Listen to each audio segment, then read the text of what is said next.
আমার একটা প্রিয় মানুষ আজকে আমাকে ছেড়ে চলে যাবে। আর দিন শেষে বরকে দিলাম সারপ্রাইজ। কি হলো না হলো সব কিছুই থাকবে আজকের এই ব্লগে। তো হ্যালো এভরিওয়ান, আমি নেহা চলে এসেছি নতুন আরও একটা ব্লগের সাথে। দেখো, সকালবেলা আমার দিনটাই শুরু হলো দৌড়াতে দৌড়াতে।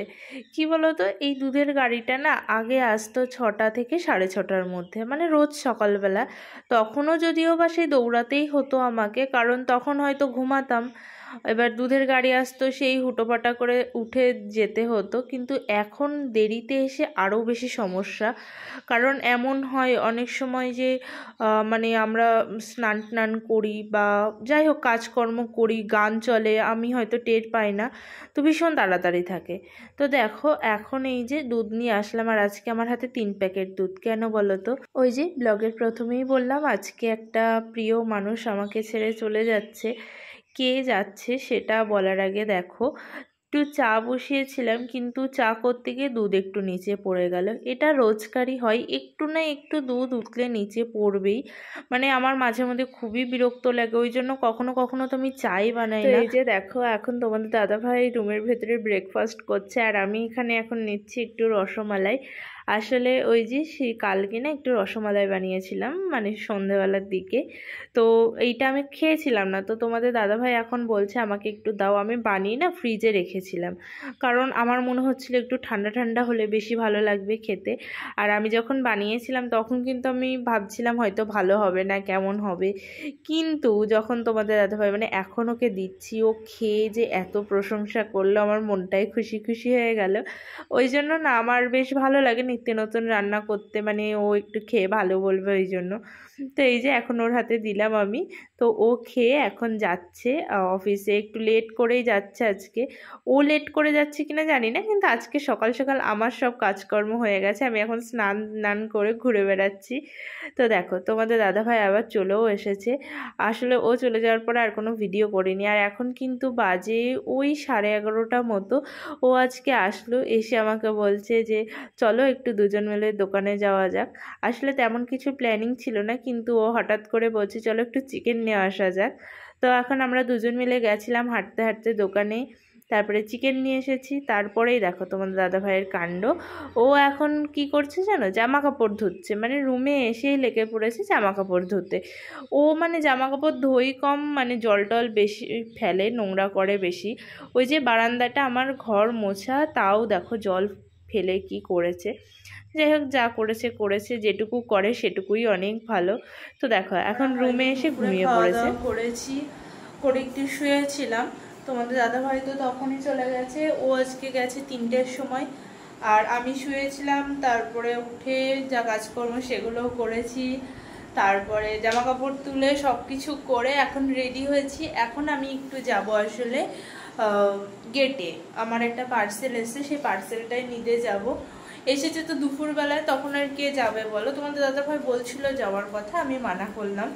তো ওর জন্য একটা সারপ্রাইজ আছে। আসলে তোমাদের দাদাভাই বেশ কিছুদিন আগে, মানে অনেক 1-2 বছর আগে হয়তো একটা শার্ট পরতো, তো সেটা ওর খুব পছন্দের। ও বেশি পরিনি, একবার মনে হয় বাড়ি গিয়ে পরেছিল, ছুটি থেকে এসে এখানে পরে এসেছিল।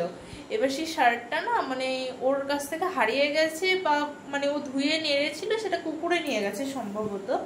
তো যাই হোক, ওর সেইটা খুব পছন্দের। সেদিনকে হঠাৎই দেখতে দেখতে সেই শার্টটা এসেছে, সেটাও ফ্লিপকার্ট থেকে নিয়েছিল। তো সেটা এসেছে দেখে ও বলছিল যে কি করব, অর্ডার করব। তারপরে বললো না থাক, ছাড়ো, করবো না অর্ডার, পড়েছি একটা, থাক, দরকার নেই এমন একটা। আসলে দেখবা ছেলেরা না নিজেদের জন্য জিনিস খুব কম কেনে। দিয়ে আমি ভাবলাম চলো তাহলে ওর জন্য একটা অর্ডার করা যাক। তো অর্ডার করেছিলাম, আজকে এসেছে। চলো এখন গেটে যাওয়া যাক নিতে। আচ্ছা, আমার এই ভিডিওটা একটু ঘোলা হয়ে গেছে, আসলে আমি ক্যামেরাটার দিকে অতটা খেয়াল করেছিলাম না। যাই হোক, দেখো এখন আমি যাচ্ছি হেঁটে হেঁটে গেটে পার্সেলটা আনতে, নিয়ে চলেও এসেছি। এখানে আছে একটা তোমাদের দাদাভাইয়ের জন্য সারপ্রাইজ। কি আছে সেটা নেই, পরে বলছি। আরও বেশ কয়েকটা জিনিস এনেছি। এখানে আছে কলা, কালো ধাগা, আরও কয়েকটা জিনিস টুকিটাকি। এইবারটা বলি যে কে চলে যাবে আমাকে ছেড়ে।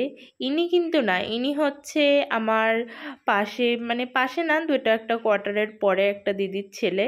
তো তোমাদের হয়তো মনে আছে একবার এর পিসিমণি এসেছিল, মানে একটা ছত্তিশগড়ের দিদি এখানে আছে, তার ননদ এসেছিল। সে আমার সঙ্গে খুবই আমার বান্ধবী হয়ে গেছিল।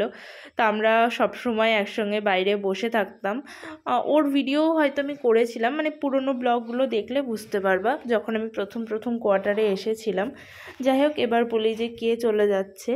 আমার ওপরে যে উড়িষ্যার দিদিটা এসেছিল, তোমাদের হয়তো মনে আছে, যারা আমার অনেক দিনের ভিডিও দেখো তারা জানবা, যখন ও এসেছিল তোমাদের দাদাভাই যখন আমাকে এসে বলেছিল যে জানো তো আমাদের ওপরে একজন আসছে, আমি যে এত খুশি হয়েছিলাম সেটা হয়তো কোনো রকম ভাষায় প্রকাশ করার মতো না। কেন খুশি হয়েছিলাম জানো?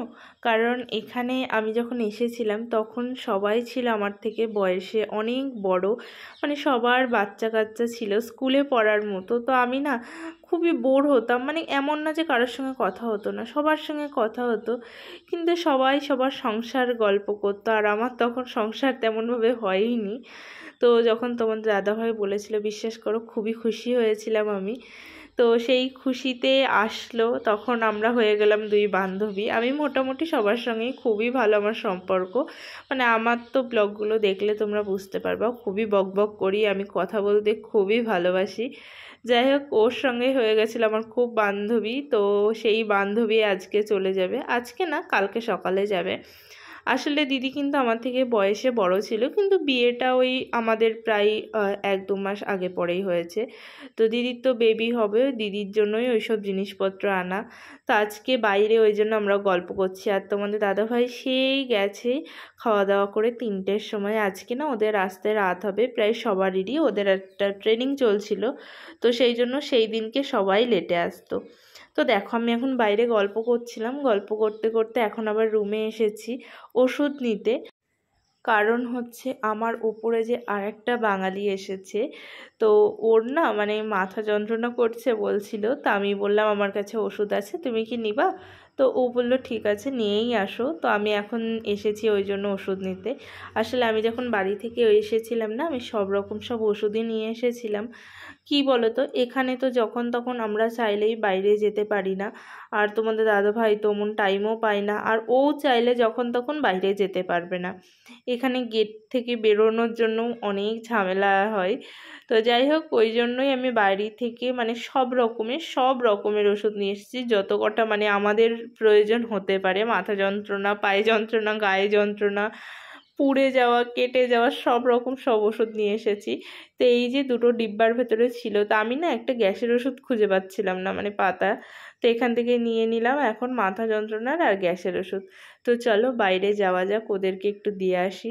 মানে আজকে আমি এই করছি, একবার বাইরে যাচ্ছি, একবার ঘরে আসছি। আজকে না আমরা অনেক গল্প করেছি, আর জানো তো আমরা এমনিও অনেক গল্প করি। মাঝের মধ্যে তো এমন হয় আমরা রাত 1টা পর্যন্ত বাইরে বসে বসে গল্প করি, বিশ্বাস করবা না, সেই গল্প নয় অন্যদিন বলা যাবে। যাই হোক, এখন দেখো এসেছি লেবু নিতে। এটা না কমলা লেবু গাছ, দেখো কত লেবু হয়েছে। এর আগের বছর তো আন্টি আমাকে পাগল করে দিত, আন্টি মানে লেবু খাওয়ার জন্য। আর আমার ওপরের ওই দিদি তো বললামই, উড়িষ্যার দিদিটা প্রেগনেন্ট, ওর বেবি হবে।